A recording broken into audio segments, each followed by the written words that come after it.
Hola, ¿qué tal? El día de hoy estamos justamente con ustedes para compartir información acerca de una enfermedad muy prevalente a nivel mundial y mucho más prevalente o más frecuente a nivel de la península. Estamos el doctor Arturo Cortés Telles, él es neumólogo de adultos y fisiólogo respiratorio, y su servidora Esperanza Figueroa Hurtado. Yo soy neumóloga pediatra y tengo una alta especialidad en broncoscopía pediátrica. El día de hoy vamos a abordar un tema sumamente interesante para muchos y es el asma, ¿no? ¿Qué es el asma, doctor Cortés? ¿Nos puede platicar así en términos generales para que todos podamos entender? Claro que sí, doctora. Asma, recordemos que es una enfermedad inflamatoria crónica de la vía respiratoria. Esto con frecuencia nos pasa de que se malentienda dentro de la sociedad. Al señalar como una enfermedad respiratoria crónica, se ha generado muchos tabúes, muchos mitos dentro de la sociedad en el que ciertamente un niño, independientemente del sexo, puede tener problemas respiratorios desde la infancia y posiblemente llega un punto en el que se oscurecen los síntomas, se desaparecen y pueden reiniciar tardíamente, ¿verdad?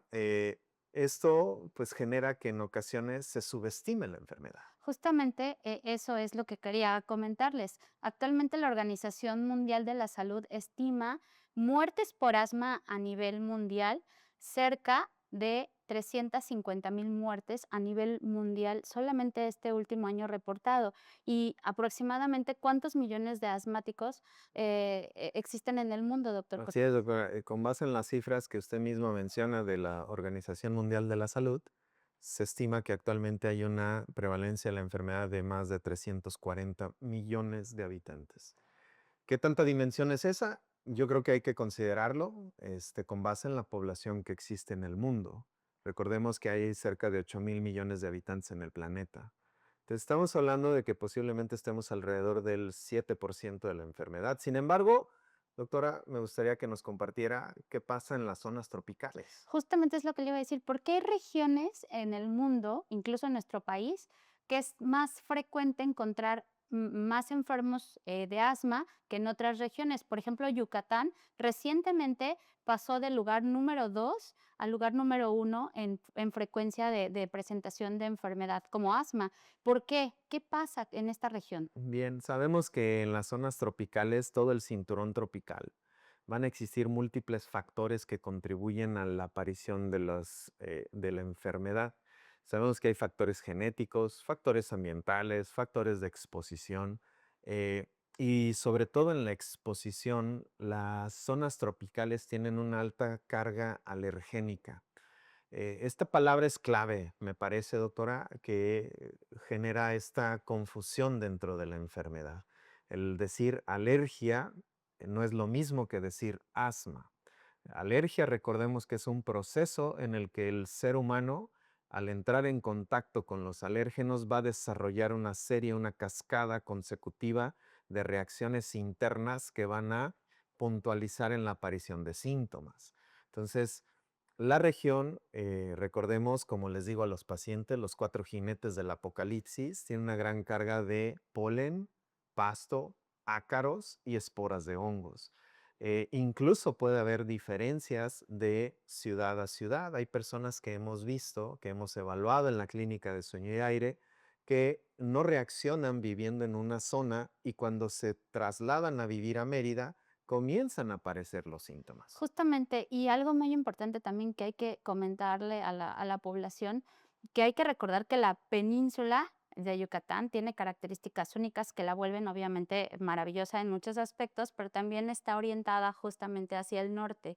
Y no tenemos estas barreras geológicas que en algunos otros lugares se encuentran. No hay montañas, por lo tanto, todo lo que llega, tanto frentes fríos, tormentas tropicales, arrastran pólenes y polvos justamente de otras regiones, y esto pues permanece mucho tiempo circulando alrededor de nuestro, pues de nuestro entorno, ¿no? En el medio ambiente, y esto es lo que respiramos todos los días.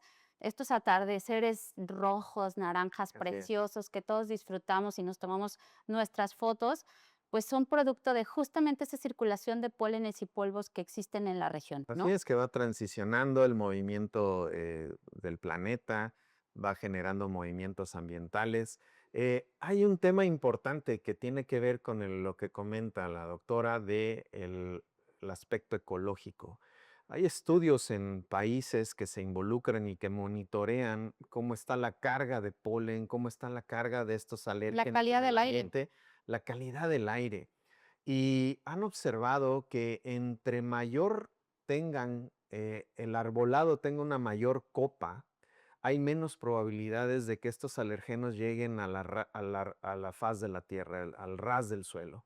Con ello, tienen menos exposición la sociedad a estos alergenos, que hemos estado observando en nuestra región, y me gustaría hacer un paréntesis, no es con fines de otra cuestión, más que entender por qué podemos estar enfermando cada vez más frecuente, pues que estamos viendo cada vez menos zonas con árboles que tengan copas altas que permitan hacer este efecto de barrera, a lo que ya mencionabas, doctora, de no tener otras formas con las cuales se puedan detener la exposición de estos Justamente el alergenos. crecimiento de la mancha urbana ha impactado muchísimo también en la salud respiratoria. Hay que recordar que los árboles, pues, son prácticamente los pulmones de la tierra, ¿no? Así es. Entonces, ese es otro factor que tenemos que considerar. Otra cosa que yo le quería preguntar, bueno, le quería comentar, el asma es una enfermedad crónica y justamente puede presentarse desde edades muy tempranas. La infancia generalmente es la enfermedad no infecciosa más frecuente en la edad pediátrica.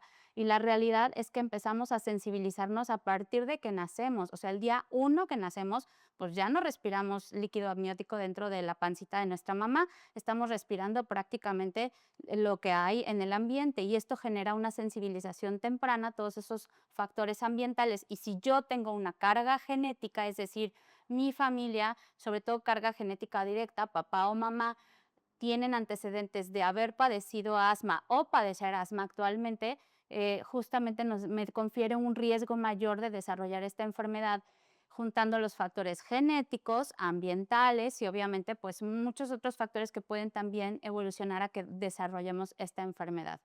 En cada embarazo de una paciente, por ejemplo, que tiene antecedentes de asma, tienes el 25% de riesgo de que tu hijo pueda tener asma en el transcurso de la vida. Así es, entonces me parece que para sintetizar un poquito esta información con el mensaje clave, nuestra región donde estamos ubicados, pues es una región que tiene una mayor frecuencia de presentación de la enfermedad, que estamos expuestos a una gran carga de múltiples alérgenos en el ambiente que van a contribuir con los síntomas y por eso es muy trascendental que se hagan evaluaciones óptimas enfocadas en la búsqueda intencionada de estos síntomas cuando empezamos a desarrollar los problemas. ¿Qué pasa en la infancia, doctora? Yo creo que debemos de brindar esta información en la que la sociedad esté mucho más alerta de qué debo de hacer, más allá de que un diagnóstico recurrente en la población pediátrica es infecciones recurrentes, ¿no? ¿Qué pasa con los niños que pueden empezar a desarrollar estos síntomas? Justamente esto es algo súper importante. Generalmente los niños comienzan con síntomas, pueden ser en etapas muy tempranas, a partir de los 6 meses o un año, y son estos chicos que generalmente tienen silbidos o sibilancias recurrentes, los papás lo refieren así, que han tenido más de 2 episodios de sibilancias durante su vida relacionadas, por ejemplo, a una infección viral o a un cambio de clima. Tienen estos episodios de sibilancias que se caracterizan generalmente por que empiezan por la noche, que aumenta la tos, que aumenta la congestión y estos niños generalmente evolucionan a dificultad respiratoria leve o moderada. La gran mayoría son atendidos por médicos pediatras o médicos familiares y los nebulizan y mejoran. Y pues justamente a lo que nos enfrentamos los pediatras o los neumólogos pediatras son estos chicos que tienen más de 2 eventos de sibilancias en su vida y tienen menos de 5 años y generalmente o los diagnosticamos como bronquiolitis o como infecciones de vías respiratorias altas o justamente neumonías, que también es un diagnóstico muy frecuente que puede enmascarar exactamente el trasfondo de asma que estamos enfrentando. Y desafortunadamente, cuando llegan a veces con nosotros, ya tienen historia de 6, 7, 8 años de evolución con los síntomas, con 3, 4 episodios al año, que incluso han requerido internamientos porque se ponen graves. Y la realidad es que esto también hay que recordar que el pulmoncito, pues, se empieza a desarrollar a partir de que en la gestación y evidentemente completa su desarrollo a los 8 años. Entonces, todo lo que suceda desde la gestación hasta los 8 años va a tener un impacto en la capacidad pulmonar que va a alcanzar ese pequeño. Entonces, es muy importante hacer una detección temprana y adecuada de las enfermedades respiratorias que involucran sobre todo los pulmones o los bronquios para que estos chicos que tienen esta enfermedad puedan alcanzar la capacidad pulmonar normal y evidentemente pues puedan tener mayor posibilidad de remisión. Remisión es que se les suspendan los síntomas, pero ahorita vamos a hablar de esa parte.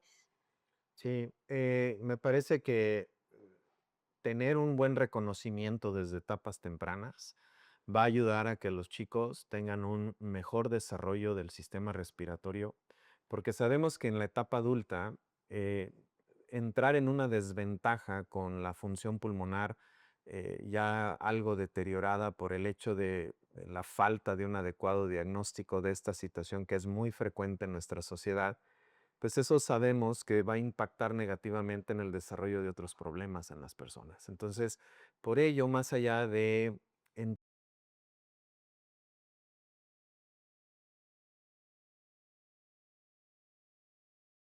los primarios, con esquemas primarios en áreas, es decir, médicos de primer contacto, siempre es importante que deba de ser evaluado por el médico especialista para que podamos tener claro si esa persona va a requerir tratamiento de manera convencional, de manera rutinaria, más allá de solo un breve tiempo, que suele ser muy común. Y esto lleva a la recurrencia de los síntomas y que cuando llegan a tu consulta, doctora, es una constante de que estos niños traen múltiples episodios recurrentes a lo largo de la vida. Ahora, ¿cómo diagnosticamos asma? En niños y adultos, la realidad es que es diferente, a pesar de que, digo, compartimos características importantes, somos humanos, al final del día, en los niños, pues el diagnóstico de asma puede enfocarse únicamente en factores genéticos, antecedentes familiares de asma, presencia de sibilancias recurrentes y algunos otros estudios de laboratorio, si son menores de 3 años, que tenemos que solicitar para ver un perfil de inflamación, ver si tiene un perfil de inflamación tipo alérgica, ¿no? Pero justamente requiere ese pensar, ese abordaje adecuado. Y en los niños un poquito más grandes y en los adultos, ¿cómo diagnosticamos asma? Claro, pues tomamos en cuenta el mismo escenario, los antecedentes de la familia, los episodios recurrentes, tal vez con toque de fibras sensibles. Sin embargo, me parece que es el deber ser de reconocer las cosas, ¿no? Con frecuencia a la sociedad se le ha generado esta constancia de, es que es mi alergia, es que es mi alergia. Les digo yo, no puede ser que sea una alergia. Tenemos que entender cuál es el problema final que está llevando a la recurrencia de síntomas. Es importante mencionar, cada vez de que un niño o un adulto tiene una crisis, lo que se está lastimando es el funcionamiento del sistema respiratorio. Y es muy lamentable que en ocasiones lleguemos a atender pacientes cuya función pulmonar está notablemente deteriorada. Y cuando conocemos el historial, pues se debe justo a eso, a un retraso en el diagnóstico oportuno. Esta carga de Que síntomas, genera tratamientos inadecuados. indudable, o Pero sea, pero, ¿qué estudio yo le pido a mi sí, paciente para que, pues, el público en general conozca? claro. ¿Qué estudio le debe solicitar a su médico que le pida para hacer el diagnóstico de asma? Usted ya mencionó unos que son importantes, estudios de sangre que nos van a permitir conocer cómo está la respuesta inflamatoria. Hay celulitas encargadas de generar este problema. Es tan sencillo como pedir una biometría hemática, que es el examen básico de conocer cómo se encuentra la Sí. sangre, y tal vez una de respuesta alérgica, que es la inmunoglobulina E. Eso es sencillo de obtener. Hay múltiples laboratorios en nuestra región que se encargan de hacer estas mediciones. Y como ya mencionábamos, importante el funcionamiento respiratorio, el funcionamiento pulmonar. Usted ya lo mencionaba, doctora. Desde pequeños, a partir de los 3 años, pueden hacer pruebas de función pulmonar. La prueba más estandarizada que tenemos es la espirometría con broncodilatador, en el que una persona sopla a través de unos aparatos para poder medir su capacidad pulmonar y particularmente ver si esos bronquios tienen o no algún problema en la existencia de obstrucción a la salida del aire. ¿Y qué tan grave es la obstrucción? La obstrucción puede ser de diferentes niveles de gravedad y nos va a dar a nosotros el mismo estudio ese panorama de qué tan grave es el asunto. Y en los más pequeños, hoy en día, pues tenemos también en nuestra región un lugar donde nos pueden hacer pruebas como la oscilometría de impulso. Esta prueba también va a ayudar a entender cómo se encuentra la resistencia, es decir, la dificultad con la cual pasa el aire a través del sistema respiratorio para que logre inflar la persona el pulmoncito. Todas estas pruebas solemos nosotros referirlos a un laboratorio que se llama OLOS, que se encuentra en el edificio Altabrisa Millennium, donde el personal certificado, calificado y con los estándares de atención basados en lineamientos mexicanos e internacionales generan pruebas con alto nivel de calidad. Ahora, yo le voy a decir por qué para mí es súper importante evaluar la función respiratoria en los pacientes pediátricos. A mí me pasa mucho que son niños que tienen muchos años con síntomas y vienen caminando tranquilos, pues los siento, les hago su historia clínica, los reviso y escucho que tienen sibilancias, pero están tranquilos. La saturación 95, 96, tranquilos. A lo mejor un poquito de frecuencia cardíaca alta, pero nada más. Los mandamos a hacer la prueba de función pulmonar y tienen obstrucciones graves. Y entonces decimos, ¿cómo es que una obstrucción grave, que es como para que estuviera hospitalizado, el niño está tan tranquilo? Pues justamente son personas, sobre todo los niños, que se adaptan mucho, normalizan estos síntomas de obstrucción grave y normalmente son niños pues quietos, que no corren, que se portan muy bien, que prefieren leer o hacer actividades justamente que no les generen síntomas, ¿no? Porque pues se dan cuenta de esta dificultad que tienen, pero esto pues no es normal y al final esta obstrucción grave a la cual están sometidos de forma persistente está impactando mucho en cuánto se va a deteriorar su función pulmonar a largo plazo, ¿no? Entonces, por eso para mí es sumamente importante evaluar para hacer el diagnóstico y para hacer el seguimiento, porque eso también me da una idea de si están o no justamente controlados, porque podemos decir, no, todo muy bien, todo excelente, pero pues el niño está acostumbrado a estar con esta obstrucción. Así es, ahí es donde interviene, por ejemplo, cosas que con frecuencia no se miden, que es la calidad de vida. La calidad de vida de los chicos muchas veces se atribuye o se les da un mal entendimiento de que no quiere participar, no quiere asistir a cuestiones de donde se demanda un esfuerzo físico, o él es tranquilo, él no es de los que ande corriendo. Claramente no va a poder hacerlo porque ya lo intentó, ya pudo interactuar con el resto de sus compañeros y no se desempeñó a la par de cada uno de ellos. Si bien puede haber diferencias, pero no deben de ser tan marcadas. Cuando esto ocurre, lo primero que nos debe de alertar es que algo puede no estar funcionando de manera adecuada. Y ahí se suman todos los elementos que hemos platicado a lo largo de esta charla para que como papás de esos niños nos alertemos y digamos, es muy probable que tengamos que acudir con un especialista. Así es, justamente. Y pues estos pacientes están más vulnerables a que cualquier baja más, una infección viral por influenza o algo así, pueda generar una crisis grave, más obstrucción y terminen intubados en terapia intensiva y con alto riesgo pues de generar complicaciones e incluso fallecer. Así es, doctora. Entonces, ya vimos que qué tan frecuente es. Posiblemente hay que poner un asterisco. En la región de la península, los datos limitados que tenemos en nuestro país, pero estamos alrededor del 15% de la población. Así es. Entonces, si actualmente rebasamos el millón de habitantes en nuestra ciudad, pues estamos hablando de que alrededor de 150,000 personas allá afuera tienen este problema de Niños asma y adultos. entre niños y adultos, es correcto. Todos ellos requieren de evaluaciones.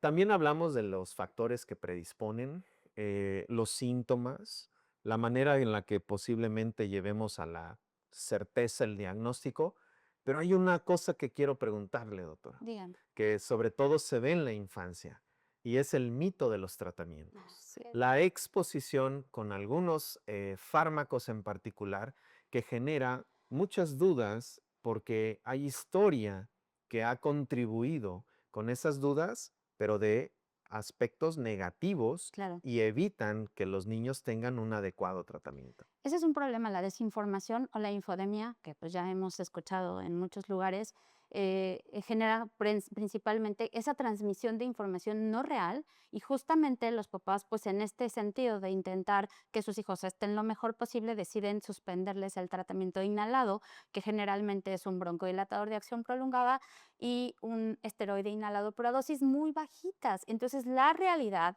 es que estos tratamientos que reciben a largo plazo, aparte de controlar la enfermedad y disminuir el riesgo de tener una crisis grave, tienen muy pocos efectos adversos administrados a dosis adecuadas y seguidos pues, a largo tiempo, ¿no? La realidad es que es súper importante hacer como este paréntesis porque los tratamientos actualmente son muy seguros y son efectivos y los pacientes con asma pueden ser atletas de alto rendimiento, pueden correr un maratón, pueden ser triatlonistas, o simplemente pueden desempeñar su día a día de forma normal, ¿no? Entonces, justamente es importante como hacer este énfasis que son seguros, que son efectivos, obviamente guiados de la mano de un especialista, ¿no? Eso es lo que hay que puntualizar en cuanto al tratamiento. Y algo que yo quiero preguntarle antes de terminar este podcast, justamente, es... Vamos a desenmascarar los mitos del asma, que eso es súper divertido para mí. Y lo segundo es, ¿el asma se cura? Se Ya. quita. ¿Qué, Cuando qué- yo qué creo, hacemos? ¿Desenmascaramos los mitos o hablamos sobre la curación como escuchamos con frecuencia dentro de la sociedad? vamos a desenmascarar los mitos Ok, primero, a ver. ¿ok? Los chihuahuas, doctor, los chihuahuas curan el asma. Hay que decirlo con es, porque aquí llegan los pacientes diciendo, ¿y si le compro un chihuahua se le va a quitar el asma? Y yo les digo, pues no, eso no va a suceder. Posiblemente si se escapa el chihuahua de la casa, puede ser que se den cuenta si el niño está controlado o no al alcanzarlo después del esfuerzo físico, tras ir en una rápida corrida por el perrito, ¿no? Entonces, si lo alcanzó y sin tener la sensación de la falta de aire, su asma está bien controlado, Muy ¿no? bien, los chihuahuas no curan el asma, pero sí el asma tiene un componente emocional. Eso sí hay que comentarlo, ¿no? Generalmente hay niños que pues tienen gran ansiedad por distintos factores y justamente la ansiedad o algunas emociones muy intensas pueden desencadenar una crisis. Obviamente en un niño que está sumamente descontrolado, pues sí es una realidad. Y a veces se les atribuía este efecto mágico a los chihuahuas de mejorar porque pues era como un perrito de soporte emocional, entonces, pero no curan el asma. Lo segundo es, si yo tengo asma, ¿puedo tener mascotas, doctor? Indudablemente, claro que puede tener. Aquí el tema es identificar ¿Qué qué mascotas? cosa puede detonar mis síntomas, ¿verdad? Recordemos que las mascotitas, en términos generales, albergan dentro de su pelaje caspa. Entonces, la caspa son hongos. Y recordamos, los hongos forman parte de los 4 jinetes del apocalipsis que les digo yo de esta enfermedad. Entonces, hay que tener mucho cuidado de las mascotas que tenemos en O casa sea, y no eso va a sacamos al ayudar. perro a la calle Claro, porque ya no sabemos que así trae es. asma, ¿no? Sí, ciertamente hay algunas mascotas que sí se han vinculado con una mayor carga de síntomas en los pacientes con asma. De ellos, los gatos. Los gatos han sido algunos de los que sí son contribuyentes con ello. Pero porque los Sin gatos no embargo, se bañan. sí, sin embargo, no son, vaya, no son todos, hay que entender, ¿no? Yo en lo personal le puedo compartir a la población. Yo no sabía que era alérgico a los conejos hasta que me puse un conejo en el cuello y me creció un cuello de otra dimensión.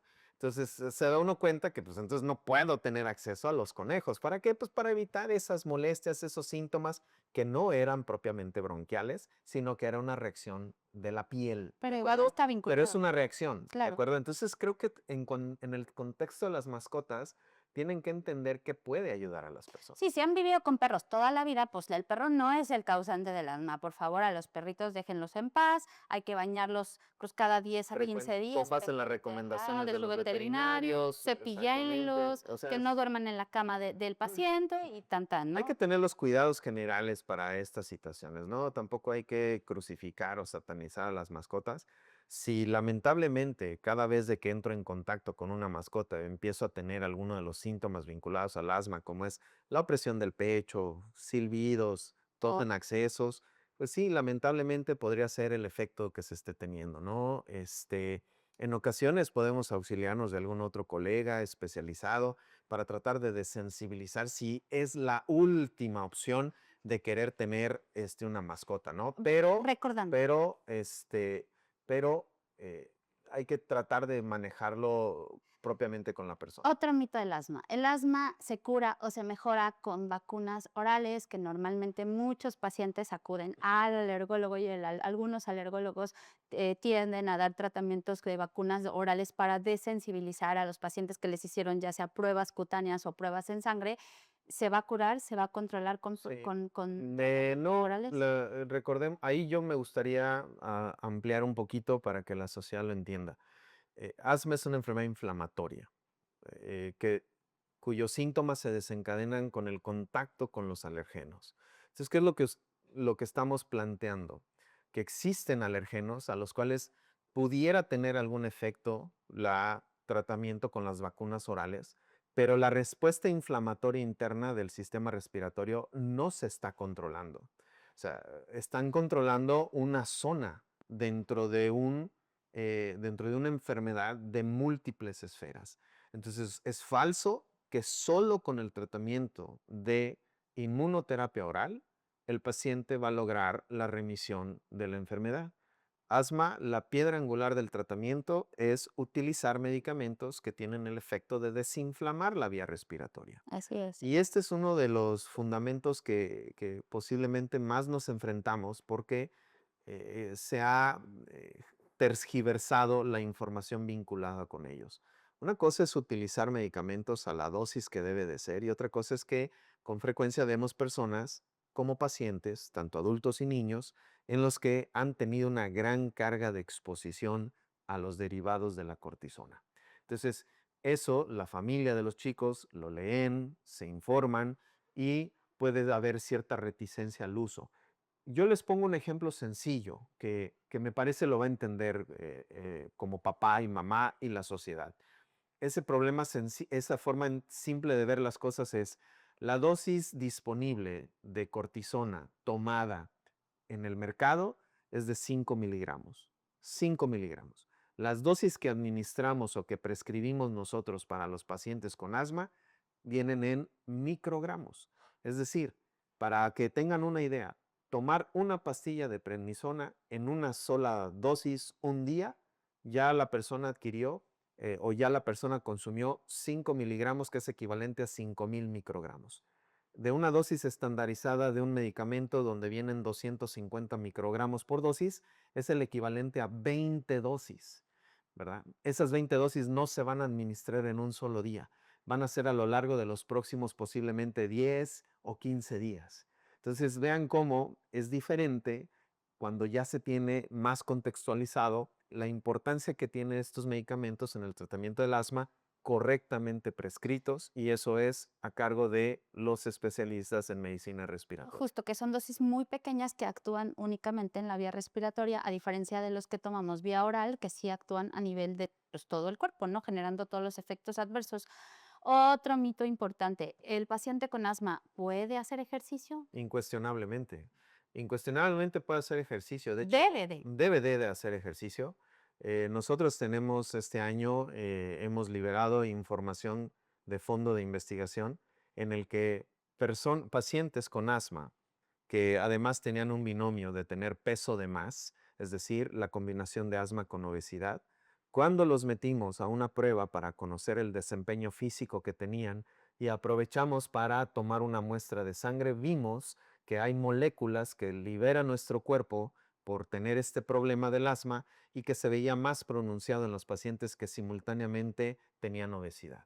¿Cuál fue nuestra sorpresa? Que cuando terminaron esta prueba, que no duró más de 5 minutos, estas moléculas que libera el cuerpo de los pacientes que tienen esta combinación de asma más obesidad, redujeron en sus niveles en sangre.